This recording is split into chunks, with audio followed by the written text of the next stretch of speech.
आजकल बहुत ही बहुचर्चित एक कॉन्सेप्ट है, कुंभ में कौन जाए और कौन ना जाए, जाना चाहिए कि नहीं जाना चाहिए।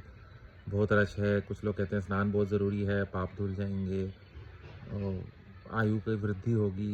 देखिए, एक्चुअली कुंभ एक एस्ट्रोलॉजिकल कन्वेंशन है of sadhus, rishis, मुनीज।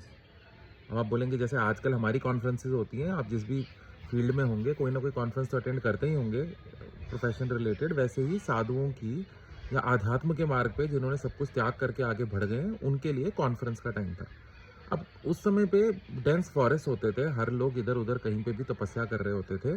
There were specific planetary arrangements जिसकी वजह से पता चलता था कि कॉन्फ्रेंस कहाँ पे होगी, क्योंकि कोई भी साधु कहीं पे भी तप कर रहा हो, पूजा कर रहा हो, साधना कर रहा हो, तिथि वार और पंचांग के साथ तो हमेशा जुड़ा ही रहता था एस्ट्रोलॉजिकली।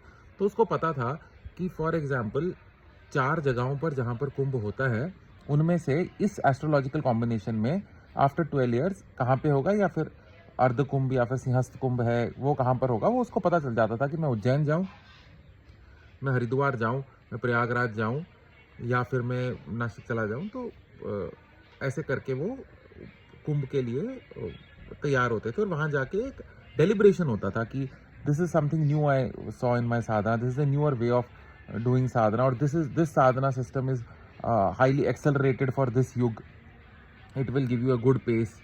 और फॉर कमिंग 12 ईयर्स जैसा जैसा टाइम पीरियड आ रहा है, जैसे जैसे एस्ट्रोलॉजिकल कैलकुलेशंस हो रहे हैं, ये way of approaching the supreme consciousness will work better. ये सब आदान प्रदान था नॉलेज का।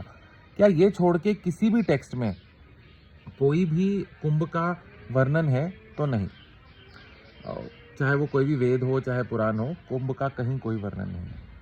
सो in case you have dedicated your life for sadhana and tap, Kumbh जाना बहुत ज़रूरी है, वरना इट्स एन ऑप्शनल थिंग।